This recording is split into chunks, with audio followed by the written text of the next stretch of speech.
Hello, welcome to Oracle tutorial. Today we are going to discuss about one of the basic concepts of database, which is tables and records. Now, as I mentioned in my previous overview video, as a part of learning this Oracle, you'd also learn about things which are common to any regular database management system. For example, SQL Server, MySQL, etc. So, uh, this is one of these concepts where these tables and records, they are pretty much in every other databases. So these are common concepts, and then whenever there is something specific to Oracle, I would mention that. So let's get started with tables. So let me write.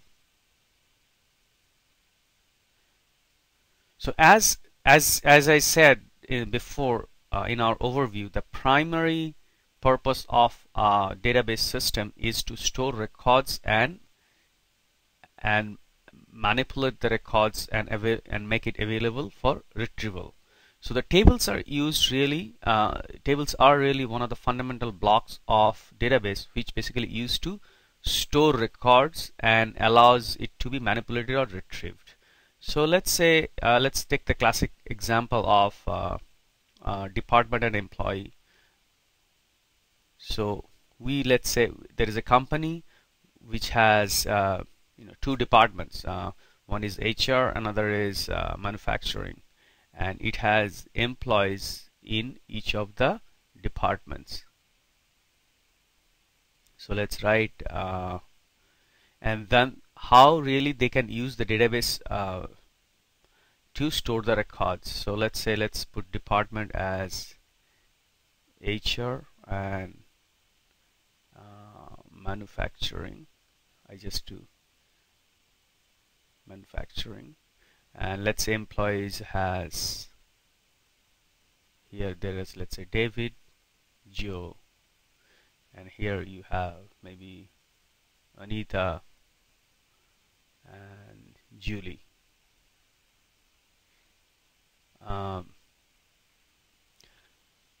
So I think so that's let's say we have employees. Now the way the database would store is that we create two tables. One is for employee, another is for, let's say, call it department. So these are our two tables. So let's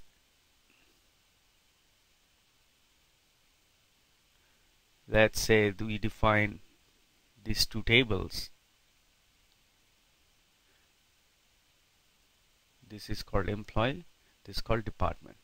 So so here it will have columns to store each of the what do you call attributes of the table. So for example, a department will have, what are the information? Department will have its name, maybe some sort of a description, what are the things the department does,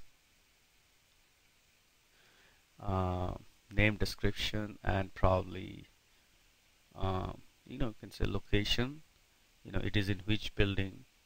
Let's say if it's a big company and then there are multiple buildings, then you can have I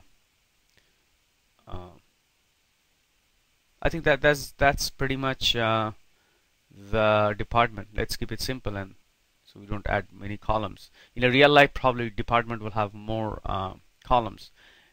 So an employee will have again a name, or maybe we can divide even F name, L name, which is first name and last name. Then we have maybe an age, a gender, and then which department he or she works in.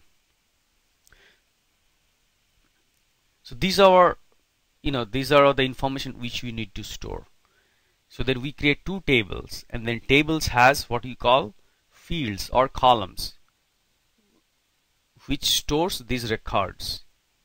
So for example, this employee have, or each of these will create columns. So this employee would have F name, L name, and just like the way the other columns. In the same goes to the department.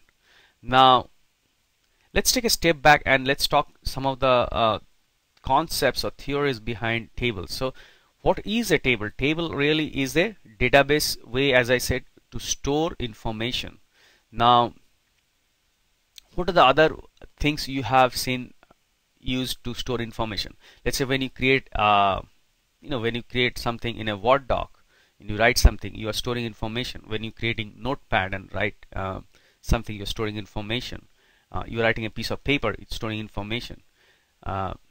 So in the way that these employees, of what underline happens is that in a internals of the database, this data is eventually stored in some sort of a file, and it has a different format, and then it is stored in something called, for Oracle it's called data file. So all the information eventually gets stored in the file. That is the underlying way the database handles. But since it is difficult for you to really open a big file and store different records, the way Oracle does is that it gives you a very easy interface, which are called really tables, to way to manipulate and the data. So that's essentially is through the table. So and then it gives you a set of tools, so that which are actually different functions like insert, update, delete, to really manipulate that data. So to get started, first you create the table and then use different functions to store the records or manipulate the records. Now while creating the table, you have the different columns. Now as we know, right, each of this it stores different types of information, meaning F name is basically a string, right, whereas age is a number. Gender is also string, but sometimes it is just one character, M or F. Department is again also a string. So let's say so we are talking about here different data types. So one of the fundamental things you have to understand is that there are essentially two fundamental data types. One is a string, another is numeric. So numeric could be 1 or 1.12. Sometimes there are different terms which you hear, float and decimal and other things. So but these are really two fundamental things. Now with the combination of these, you can say something called alphanumeric, which are basically string and numeric.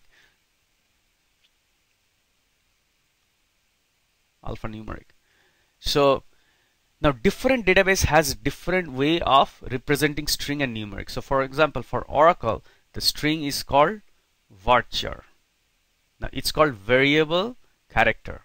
Now there were certain, in the older version it used to be called varchar. Then Oracle came up with a new type which is called varchar 2, which is basically an enhanced version of really varchar. So anyway, for newer versions, you always use anytime you have to define a string data type, you call it a data type varchar 2, and then you can store the size of it. So if you say varchar 2 10, what that means is that you are using a string data type which can hold 10 or less number of characters.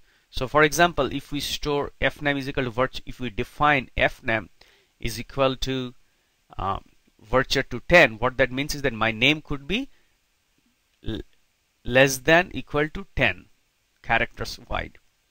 Now for numeric, Oracle defines something called number, and then you can give it as a size and precision. So if you say 10 and 2, it shows that it can store 2 decimal after up to 2 decimal points after up 2 decimal points, and then it can hold 10 in the size 10. So for example, what that means is that you can store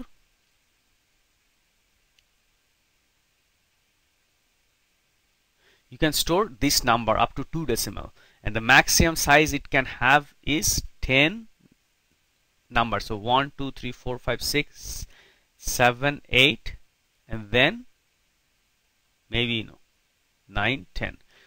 So these are the fundamental two ones. So we'll discuss more in our next video, more on the tables. Thank you.